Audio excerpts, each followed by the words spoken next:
हरे Krishna. Shrimad Bhagavatam canto 10 chapter 79 भगवान बलराम की तीर्थ यात्रा।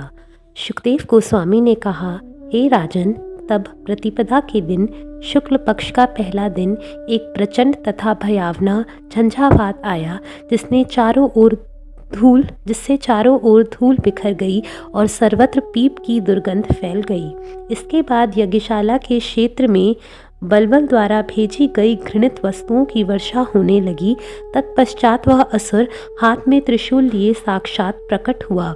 विशालकाय असुर काले कज्जल के पिंड जैसा लग रहा था। उसकी चोटी तथा दाढ़ी पिघले तांबे जैसी थी और उसके चेहरे में भयावने दांत थे तथा भौहें गड्ढे में घुसी थी। उसे देखकर बलराम ने शत्रु सेनाओं को खंड खंड कर देने वाली अपनी गदा और असुरों को दंड देने वाले अपने हल का स्मरण किया। इस प्रकार बुलाए जाने पर उनके दोनों हथियार तुरंत ही उनके समक्ष प्रकट हो गए। ज्यों ही बलबल असुर आकाश से उड़ा, भगवान बलराम ने अपने हल की नोक से उसे पकड़ लिया और इस ब्राह्मण उत्पीड़क के सिर पर अत्यंत क्रुद्ध होकर अपनी गदा से प्रहार किया। बलबल पीड़ा से चिल्ला उठा और पृथ्वी पर गिर पड़ा। उसका सिर फट गया और उसके मुंह से खून का फव्वारा निकलने लगा। वह विद्युपात से प्रताड़ित लाल गेरू पर्वत जैसा लग रहा था। पूज्य ऋषियों ने हार्दिक स्तुतियों से बलराम का सम्मान किया और उन्हें अमोघ वर दिए। तब उन्होंने उनका अनुष्ठानिक स्नान कराया, जिस तरह देवताओं ने इंद्र को औपचारिक स्नान कराया था जब उसने वृत्र का वध किया था। उन्होंने बलराम जी को कभी ना मुरझाने वाली कमल के फूलों से बनी वैजंती नामक माला दी, जिसमें लक्ष्मी जी रहती हैं। उन्होंने बलराम को दिव्य वस्त्रों की जोड़ी तथा आभूषण भी दिए। तत्पश्चात ऋषियों से विदा होकर भगवान ब्राह्मणों की टोली के साथ कौशिकी नदी गए, जहां उन्होंने स्नान किया। वहां से वे उस सरोवर पर गए जिससे सरयू नदी निकलती है। भगवान सरयू नदी की धारा का अनुसरण करते हुए प्रयाग आए, जहां उन्होंने स्नान किया और देवताओं तथा अन्य जीवों को तर्पण करने का अनुष्ठान संपन्न किया। इसके बाद वे पुलह ऋषि के आश्रम गए। भगवान बलराम ने गोमती, गंडकी तथा विपाशा नदियों में स्नान किया और शोण में भी डुबकी लगाई। वे गया गए, जहां अपने पितरों की पूजा की। गंगा मुख जाकर उन्होंने शुद्धि के लिए स्नान किया। महेंद्र पर्वत पर उन्होंने परशुराम के दर्शन किए और उनकी स्तुति की। तत्पश्चात उन्होंने गोदावरी नदी की 7 शाखाओं में स्नान किया। उन्होंने वीणा, पंपा तथा भीमरथी नदियों में भी स्नान किया। फिर बलराम भगवान स्कंद से मिले और भगवान गिरीश के धाम श्रीशैल गए। दक्षिणी प्रांतों में, जिन्हें द्रविड़ देश कहा जाता है, भगवान ने पवित्र वेंकट पर्वत, कामकोशनी तथा कांची नामक शहर, पवित्र कावेरी नदी तथा अत्यंत पवित्र श्रीरंग को देखा, जहां साक्षात भगवान कृष्ण प्रकट हुए थे। वहां से वे ऋषभ पर्वत गए, जहां पर कृष्ण भी रहते हैं, और फिर दक्षिणी मथुरा गए। तत्पश्चात वे सेतुबंध गए, जहां बड़े से बड़े पाप नष्ट हो जाते हैं।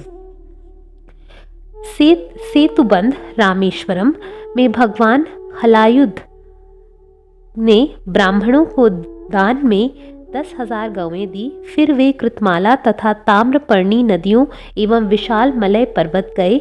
मलय श्रेणी में भगवान बलराम को ध्यानमग्न अगस्त्य ऋषि मिले। ऋषि को नमस्कार करके भगवान ने स्तुति की और उनसे आशीर्वाद प्राप्त किया। अगस्त्य से विदा होकर वे दक्षिणी सागर के तट पर गए, जहां उन्होंने कन्याकुमारी के रूप में दुर्गा देवी को देखा। इसके बाद वे फाल्गुन तीर्थ गए और उन्होंने पवित्र पचस्परा सरोवर में स्नान किया, जहां साक्षात भगवान विष्णु प्रकट हुए थे। यहाँ पर उन्होंने और 10,000 गौवें दान में दी। जब भगवान ने केरल तथा त्रिगर्त राज्यों से होकर यात्रा करते हुए भगवान शिव की पवित्र नगरी गोकर्ण देखी, जहां साक्षात भगवान शिव प्रकट होते हैं, इसके बाद एक द्वीप में निवास करने वाली देवी पार्वती का दर्शन करके बलराम जी पवित्र शूपारकक जिले से होकर गुजरे और तापी, पयोष्णी तथा निर्विंध्या नदियों में स्नान किया। तत्पश्चात वे दंडकारण्य में प्रविष्ट हुए और रेवा नदी गए, जिसके किनारे महिषामती नगरी स्थित थी। उन्होंने मनु तीर्थ में स्नान किया और अंत में प्रभास लौट आए। भगवान ने कुछ ब्राह्मणों से सुना कि किस तरह कुरुओं तथा पांडवों के बीच युद्ध में भाग लेने वाले सारे राजा मारे जा चुके थे। इससे उन्होंने यह निष्कर्ष निकाला कि अब पृथ्वी अपने भार से मुक्त हो गई है। उस समय युद्ध क्षेत्र में भीम तथा दुर्योधन के मध्य चल रहे गदा युद्ध को रोकने की इच्छा से बलराम जी कुरुक्षेत्र गए। जब युधिष्ठिर, कृष्ण, अर्जुन तथा जुड़वा भाई नकुल तथा सहदेव ने बलराम को देखा तो उन सबों ने उन्हें नमस्कार किया, किंतु यह सोचते हुए कि हमें यह क्या बतलाने आए हैं, वे सब मौन रहे। बलराम ने देखा कि दुर्योधन तथा भीम अपने अपने हाथों में गदा लिए कलात्मक ढंग से चक्कर लगाते क्रोध से भरे हुए एक दूसरे पर विजय पाने के लिए प्रयत्नशील हैं। भगवान ने उन्हें इस प्रकार संबोधित किया। बलराम जी ने कहा, हे राजा युधिष्ठिर, हे भीम, सुनो तो, तुम दोनों योद्धा युद्ध बल में समान हो। मैं जानता हूँ कि तुम दोनों में से एक में शारीरिक बल अधिक है, जबकि दूसरा कला में अधिक प्रशिक्षित है। चूंकि तुम दोनों युद्ध बल में बिल्कुल एक जैसे हो, अतः मेरी समझ में नहीं आ रहा कि इस द्वंद्व में तुम में से कोई कैसे जीतेगा या हारेगा। अतएव कृपा करके इस व्यर्थ के युद्ध को बंद कर दो। शुकदेव गोस्वामी ने आगे कहा, हे राजन, तर्कपूर्ण होने पर भी बलराम जी ने के अनुरोध को उन दोनों ने स्वीकार नहीं किया, क्योंकि उनकी पारस्परिक शत्रुता कट्टर थी। वे दोनों ही एक दूसरे पर किए गए अपमानों तथा आघातों को निरंतर स्मरण करते आ रहे थे।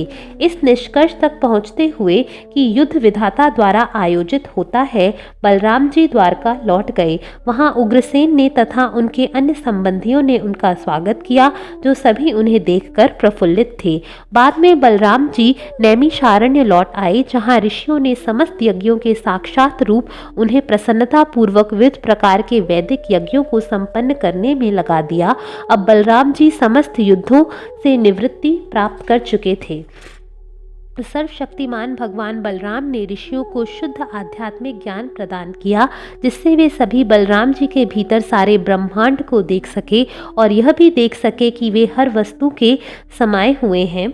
अपनी पत्नी के साथ अवभृत स्नान करने के बाद सुंदर वस्त्रों से सज्जित और अलंकारों से विभूषित तथा अपने निकट संबंधियों, अन्य परिवार वालों एवं मित्रों से घिरे बलराम जी ऐसे भव्य लग रहे थे मानो तेज युक्त अपनी किरणों से घिरा हुआ चंद्रमा हो। उन अनंत तथा अप्रमेय बलशाली भगवान बलराम द्वारा असंख्य अन्य लीलाएं संपन्न की गईं, जो अपनी योग माया से मनुष्य के रूप में दिखते हैं। अनंत भगवान बलराम के सारे कार्यकलाप चकित कर देने वाले हैं। जो कोई भी प्रातः तथा सायं उनका निरंतर स्मरण करता है, वह भगवान श्री विष्णु का अत्यंत प्रिय बन जाता है। हरे कृष्णा।